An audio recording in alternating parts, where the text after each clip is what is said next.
The thunder of jets in an open sky, a streak of gray, and a cheerful... A loop, a whirl, and a vertical climb, and once again you'll know it's time for the adventures of Rocky and Bullwinkle and friends. Starring that supersonic speedster, Rocket J. Squirrel, with his pal Bullwinkle the Moose, and a host of others. Hurry, Bullwinkle! The show's about to start! I'm coming as fast as I can. Wave to the people! Yay! Now what are you doing? Signing autographs. Let's see. John Smith. But your name is Bullwinkle. I know, but that's hard to spell.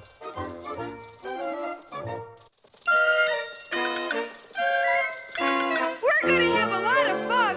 Come on and join us. Sure, there's always room for one more.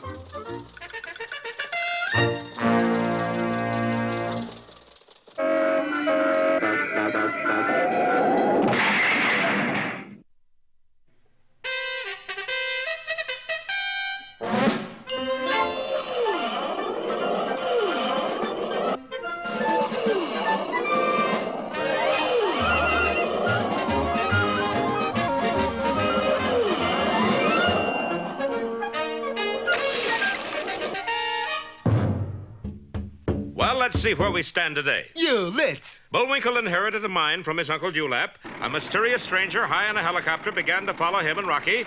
He turned out to be Captain Peter Wrongway Peach Fuzz, the new head of American intelligence. But Captain Peach Fuzz is still up to his old Wrongway tricks, and he almost immediately wrecked the helicopter. Everybody got down to earth all right, but now they're all lost in the middle of the what desert is this? I don't know. You got a map, Bullwinkle? Nope.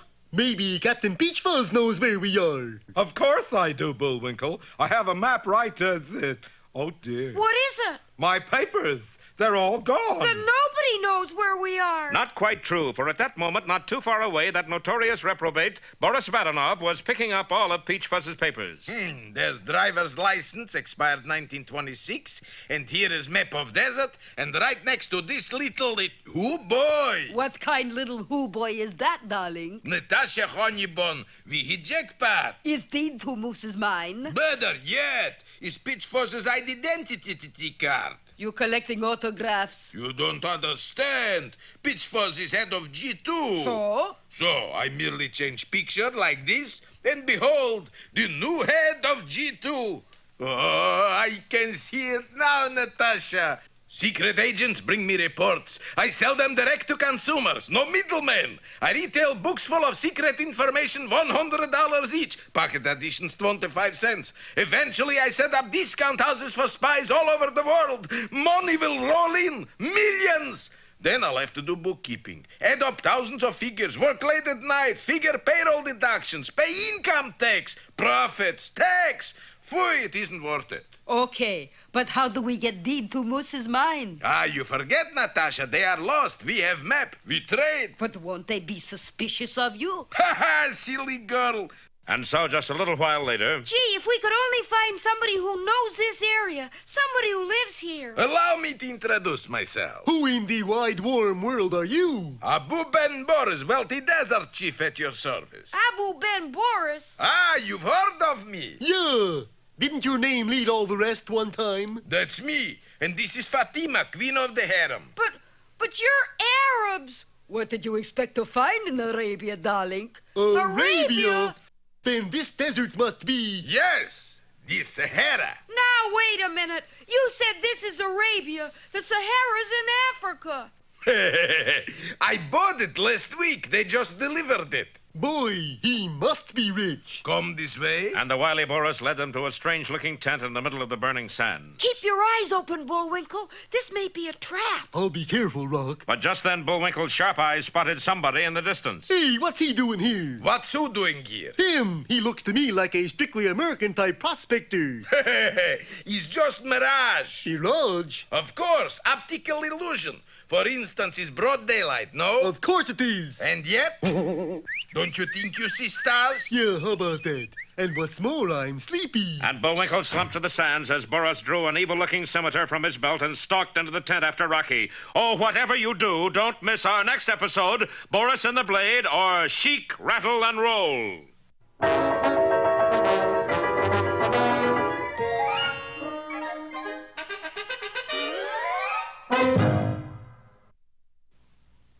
And now... Hey, Rocky, watch me pull a rabbit out of my hat. But that trick never works. This time for sure. Presto! Well, I'm getting close. And now it's time for another special feature.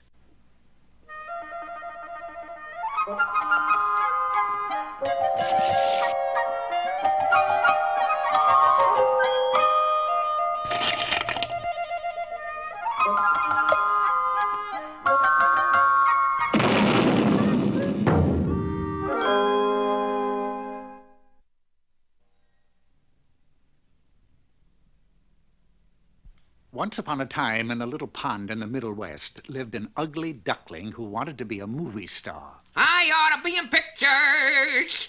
Da da da da da.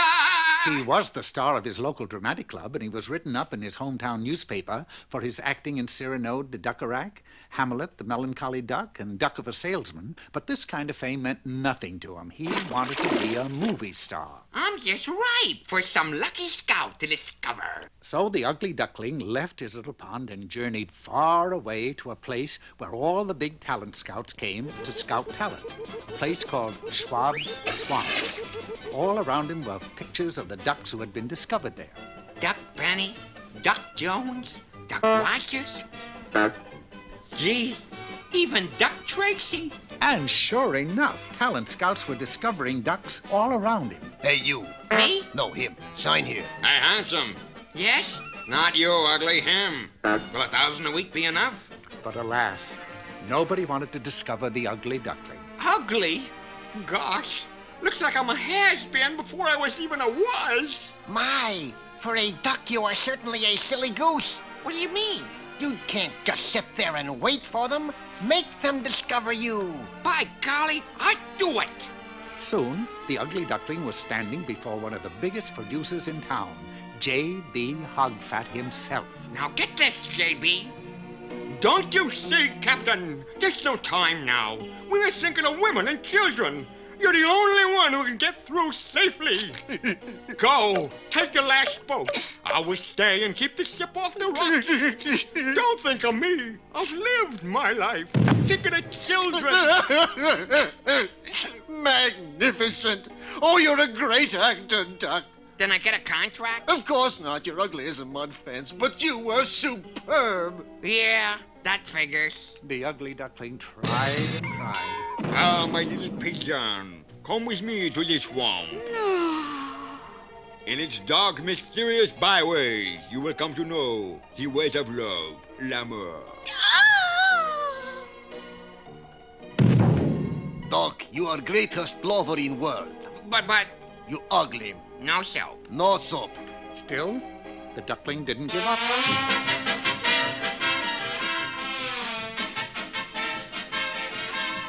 Such grace, such rhythm.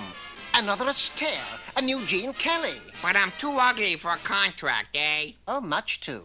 Thought so. And it was the same story with everyone he saw. Gracious, you are an ugly one.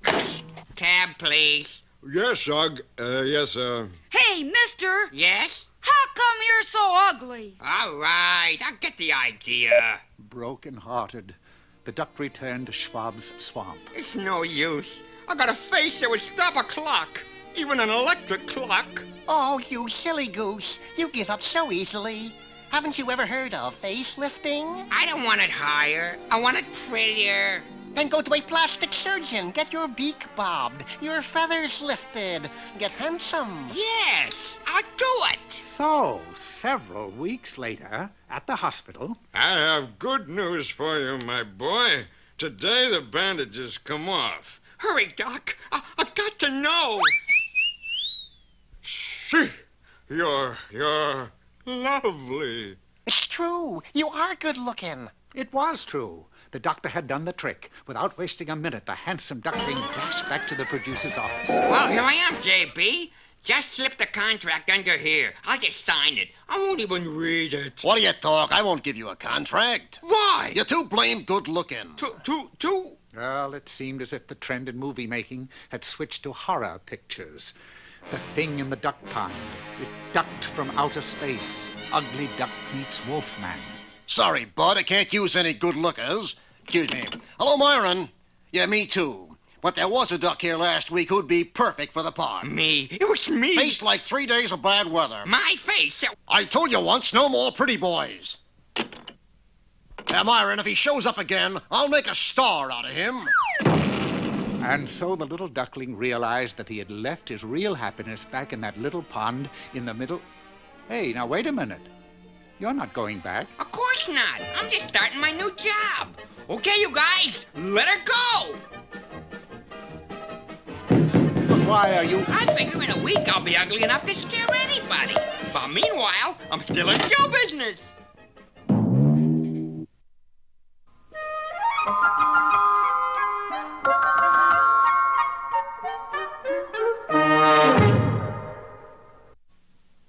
Look, Bullwinkle, a message in a bottle. Fan mail from some flounder? No, this is what I really call a message. Hello there. Today's poem is the beloved old nursery rhyme, Rocky My Baby. Rocky my baby on the treetop. When the wind blows, the cradle will rock. When the bough breaks... Hold it! You out of your mind, Moose? No more than usual, GJ. All right, get that cradle down here. But GJ... Look, this is a family show. No babies stuck in trees. No. We'd have the Baby Protection League on our necks in a minute. Well, it's just a doll, really. Who writes this stuff anyway? Mother Goose. Hello? Give me continuity. CP? We got a woman named Goose on the payroll. Uh-huh. Get rid of her. Yeah, the gander's gotta go too. But the poem... Sorry, too much violence. But I like violence. You like violence? You mean you like explosions? Trees falling? People being hit in the head? No, I like violence 'cause they smell so nice. And now it's time... Time for that jolly juggler, Bullwinkle. Oh, dear. 3 at once. 1, 2... And now here's a feature you're sure to like. 3.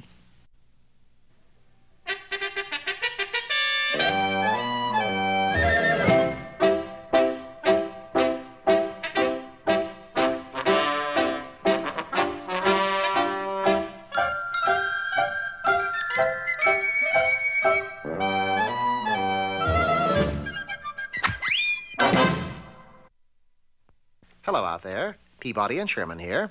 The Wayback Machine, my incomparable invention for traveling through time, has been set for the year 1513. Which direction are we heading, Mr. Peabody? South, Sherman, specifically Florida, and our host will be the illustrious Spanish explorer Ponce de Leon, the man who sought the fabled Fountain of Youth. The Wayback took us way back instantly to a small clearing in the heart of the Florida Everglades.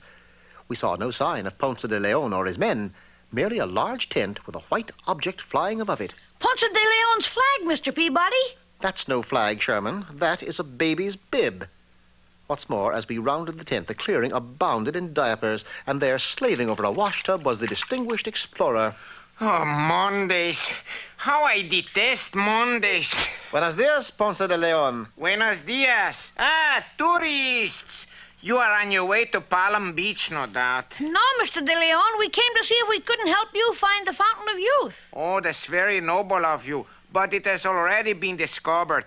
You found it? Oh, not me, my men. That is them over there playing with blocks. They were grown men when they reached the fountain, and they were very thirsty. Drank too much? See, now instead of blowing taps each night, I play Brahms' lullaby. Oh, it's very degrading. We accepted Ponce's invitation to stay for lunch and sat down to a large bowl of mush. The luncheon progressed nicely, although I was forced into burping Lieutenant Rodriguez, 3 months of age. We were about to embark on a custard pudding when Ponce noticed that one of his men was missing. Corporal Gonzalez. He's not in his high chair. A quick search of the grounds turned up nothing, not even a clue. Oh, that's not like Gonzalez to go AWOL. He was always a most conscientious soldier. He would not crawl away. Gee, Mr. Peabody, a little baby like that lost in the Everglades. Perhaps he was thirsty, and if he was thirsty, he may be heading for the fountain. Quick, Ponce, lead us to the fountain. Gonzales couldn't stand growing any younger. Ponce de Leon issued orders for his command to remain in their barracks, which is to say he unceremoniously dumped them into a playpen. 5 minutes later, we arrived at the Fountain of Youth. Look, it's the baby, and he's going to drink. Attention! Stand at attention! But the glass never wavered. Glancing about, I noticed a rattlesnake slumbering blissfully on the limb of a nearby tree. With deft hand, I shook his rattles, taking care not to rouse him. Naturally, the sound of the rattle arrested the attention of Corporal Gonzales.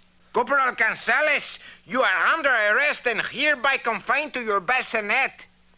We returned to the clearing and prepared to give Ponce de Leon's soldier a change of uniform. That's when the attack started.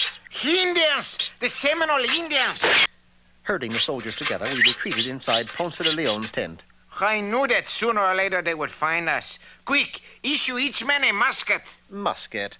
They can't even hold a bottle. What'll we do, Mr. Peabody? We're outnumbered. Only one thing to do, Sherman. Fight fire with fire.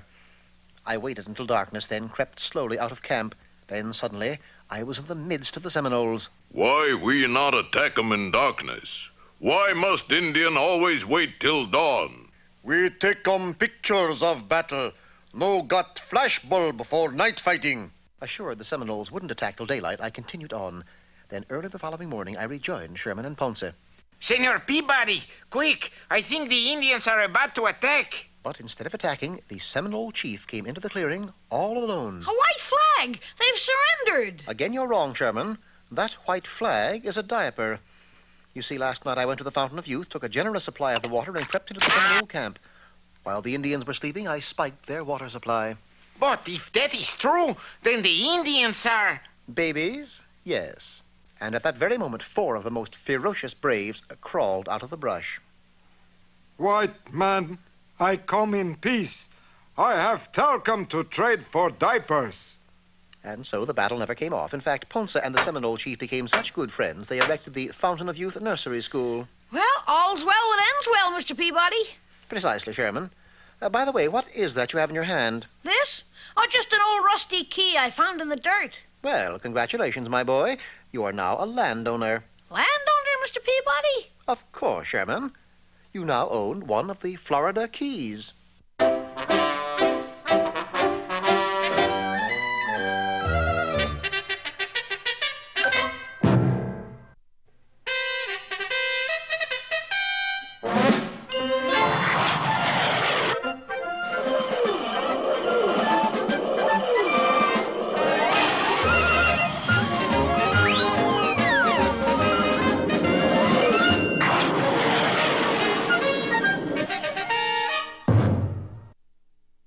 Well, it looks as if our friends will never get to Mount Flatten and Bullwinkle's mine, for they have just met up with their old nemesis, Boris Badenov, disguised as a wealthy desert chieftain. Abu Ben Boris at your service. What's more, on the pretext of showing him a mirage, Boris has sent Bullwinkle to Dreamland, drawn a wicked-looking sword, and followed Rocky and Captain Peach Fuzz into his tent. Can you lead us out of this desert, Mr. Abu Ben Boris? Call me Benny. Well, can you? You said it, Effendi. Well, let's get started then. There's only one little hitch. What's that? You ready to pay? Pay? Where's all that desert hospitality I've heard so much about? Oh, I'm hospitable. You can stay as long as you like, free from charge. But what if we want to leave? And we do. Then you pay. Very well. Here's all the money I have. Money? Who needs money? We do, darling. Shut up your veil, Fatime. Well, what do you want? You got any other valuables? Jewels, deed to mines? Deeds to mines? I'm just spitballing, you understand? Yeah, we got one of those. Well, then we're in business. But it belongs to Bullwinkle. No, so quick we're out of business. Say, where is Bullwinkle? Oh, he's right out there. Sure enough, Bullwinkle was right out there, out like a light. Bullwinkle, old pal, speak to me. Howdy, stranger. Stranger? Bullwinkle, it's me, Rocky. Pleased to meet you, Mr. Rocky. He doesn't know me. Bullwinkle, don't you remember? We're on the way to your Uncle Dewlap's mine. Mine? Sure. Don't you have the deed? You know, you're pretty nosy for somebody I just met. Rocky, I do believe he has amnesia. Yeah. Never mind that. Does he have deed to mine? Looks like we'll never know, Boris. He's lost his memory. If they don't have deed to mine, who needs them? Well, we must be off. But you can't leave us to perish in the middle of the Sahara Desert. Watch carefully. And with one mighty swipe of his scimitar, Boris cut the guy ropes of the tent. Instantly, it collapsed on Rocky and Captain Peach Fuzz. Well, now they can't follow us. Let's go, Natasha. I'm the sneak of Araby. And the two villains hurried off across the desert, leaving our heroes floundering under the folds of canvas. But at that moment, one of the tent poles toppled over and struck Bullwinkle on the head. Goodness, I must have overslept. Hey, who's in there? It's us, Bullwinkle. Get us out. With a surge of mighty moose muscle, Bullwinkle lifted the whole tent up, and Rocky and Captain Peach Fuzz emerged, none the worse for wear. Hiya, Rock. Bullwinkle, you recognize me. You got your memory back. Your mind isn't a blank anymore. Well, let's not go overboard, Rocky. I knew we shouldn't have trusted those two. You know, I bet they weren't Arabs at all. They were just after the deed to your uncle's Upsidaisium mine. Yeah. Where is the deed, Bullwinkle? Where I always put things for safekeeping. Where's that? Behind my left antler. Hooray! You got the deed that they were after. Now let's follow their footsteps out of this desert. And a hearty little band began to follow Boris and Natasha's footprints in the sands of crime. Unfortunately, as they marched across the shifting dunes, the wind began to blow harder. Bullwinkle, the wind is erasing their footprint. Yes, in just a gusty minute, there wasn't a trace of a footprint to follow, and our friends were once more completely lost in the desert. Will they survive the rigors of the desert night? Be with us next time for Sourdough Squirrel or Hard Rock Rocky.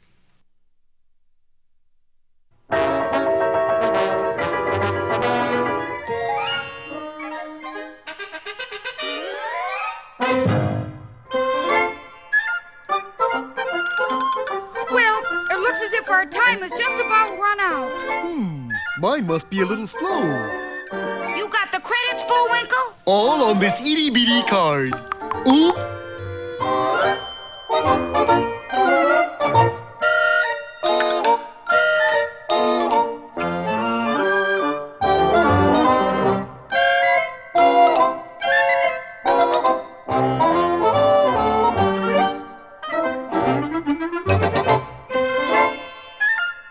We're late again, Bullwinkle. Right. Bye now. See you next time.